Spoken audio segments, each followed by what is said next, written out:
Hey there everyone, I am back again today, second video for lesson 334. Today I claim the gifts forgiveness gives.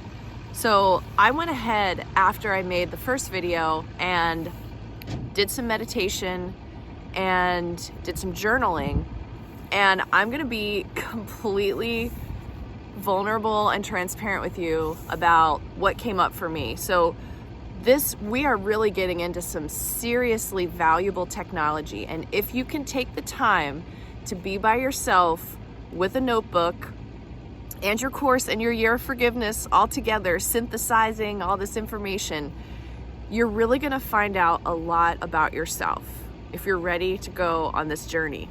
Okay, so I sat down and I wrote a couple of notes from the lesson 334. Today I claim the gifts forgiveness gives. The first thing I wrote was, I have a bewildered mind and a frightened heart. God gives me certainty and brings me peace. So those two statements help get me in the zone. And then I also said, today I would behold my brother sinless. So then I kind of opened it up. Oh, and I also wrote, so I will behold myself sinless. Okay, so anyway, then I kind of opened it up. I let my mind be free a little bit, and I asked the question from the year of forgiveness, and I don't really write in my books, and I actually underline this in blue. What is my ego getting out of this resentment? And then I just kind of did a free flow journaling of what came out. So here we go. What is my ego getting out of this resentment?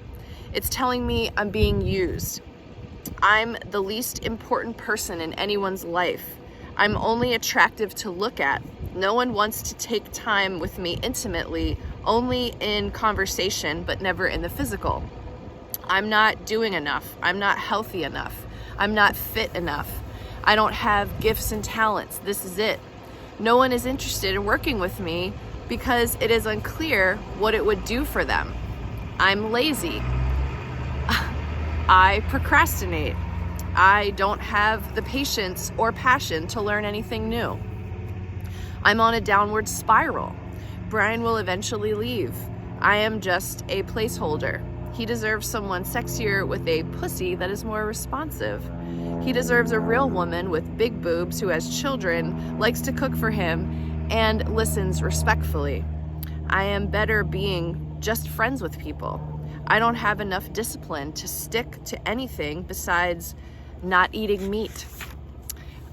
So then, okay, I mean, as if that's not enough, I thought I was complete. And I was like, okay, well, ego, all those things are your tricks, and I'm not gonna fall for that. I don't believe it. I kind of put my hands on the journal and I said, I know these things aren't true, and I thought I was settled. Well, I had opened up a little bit of a can of worms with this particular lesson. So I came back to the camper and felt a little twinge of anger, and I thought, well, I'm gonna go take a walk alone in nature. So I jump in my Jeep and I start driving to the trail I was gonna walk, and I felt some anger coming on the drive, and I just allowed myself to open up my mouth and let things come out. So what sounded like, what was coming out were like just complaints and resentments related to my partner, and then started crying a little, and then I started judging myself like I was crazy, like, oh my God, Sherry, you're having a total mental breakdown and you're just an insane person. What are you doing? So I still kept encouraging the floodgates to stay open, just keep pushing, whatever wants to come out. So then I asked, what's underneath all of this? And here I feel like I encountered some core beliefs that have been programmed into me, perhaps in this lifetime, but more than likely in other lifetimes, concurrent lifetimes, past lives, whatever you want to call it, okay? I think that there's a wider scope of influence on all of us, and that we should be aware that we're not always carrying something that's logically connected to something in this lifetime, but that's another discussion. Okay, so what came through was, I don't exist. No one cares about me. No one listens to me.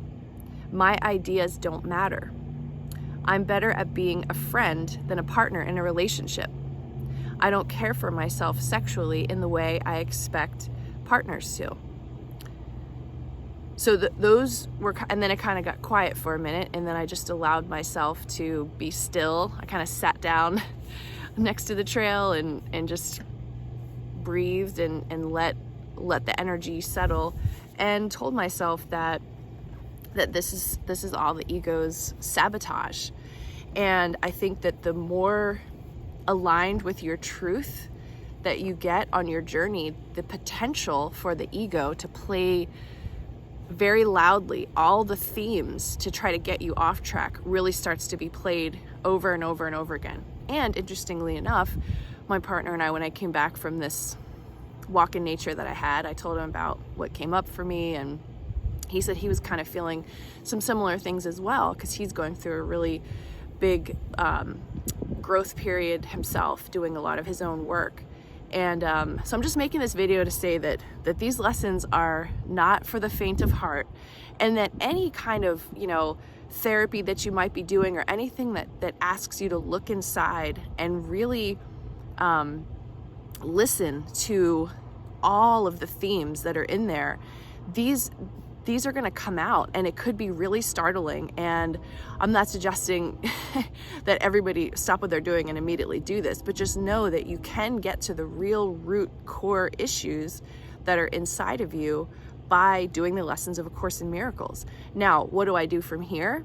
Well, there's a lot of things that I can do. First of all, I'm going to continue to do my visualizations, where I am getting myself into a place where I feel the way that I want to feel in this world that I feel like I'm creating, and just continue trusting that there's going to be some really very realistic thoughts and situations, even, or people that are going to be in my sphere that are going to seem kind of like a saboteur on my path, but that doesn't have to be something that I believe. And I think the further along that I get in the course, the quicker that I realize when I hear these themes and these thoughts, and I allow myself to write down these things that just seem so sad, really, it's like, oh, okay, I don't have to believe that.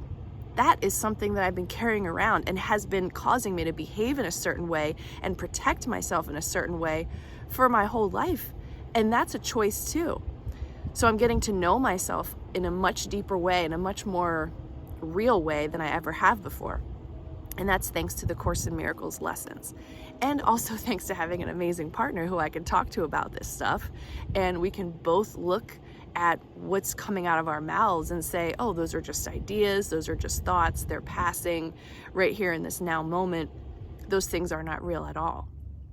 So interesting, the neighbor's air conditioner goes off right when I'm gonna wrap up.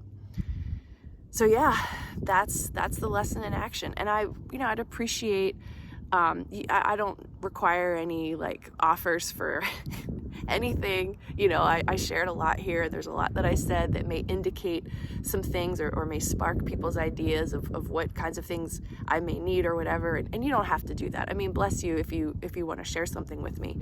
But I feel like the path that I'm on right now is the teacher for me, and the beautiful group of friends that I have, and healers and different practitioners that I've consulted help me so tremendously and hold space for me in these areas that I obviously have as themes for me. And I think it's good for you to see a person who's really doing this. And I definitely don't have a perfect life. I don't feel like I'm on the other side of anything. I am enjoying being retired from the military and, living in RV parks and kind of exploring and having this really unique, awesome life experience right now. I think this is temporary, but I chose to read the lessons every day for some reason, and I guess it's because I had the time and the space to do things like this. And I feel like this is a service to you and a service to me. So I appreciate your watching this, if you stuck with this video, and that I encourage you to do this exercise whenever you have the chance, whenever you're ready to really go in there and you got to let the emotions flow. I have a really strong anger, ragey kind of screaming thing that likes to come out, and I do it when I'm alone in the car. And when I came home from this is the last thing I'll say, is I wanted to be away from my partner because I don't want to attack him. Even though it does seem like these resentments or complaints are related to him, I know that they're not. And so what I don't want to do is scream and yell towards him, or even in his vicinity, really. So, you know, just know that when you get into this flow, it's unpredictable, and you want to be in a safe place, but definitely away from your loved ones, and just kind of be an adult. Be the adult that your little child needs, or your inner teenager needs, or your inner 20-year-old needs. You can do that. We have the capacity to do that, no matter what your state is at all. We can always do that. We have the ability to strengthen our backbone and just allow, knowing that we're safe, knowing that everything is okay, and know that there's more to learn and more to love and more to explore about ourselves and about our incarnation this time around. So thanks for listening, everyone. Have a wonderful day, and I will talk to you again tomorrow.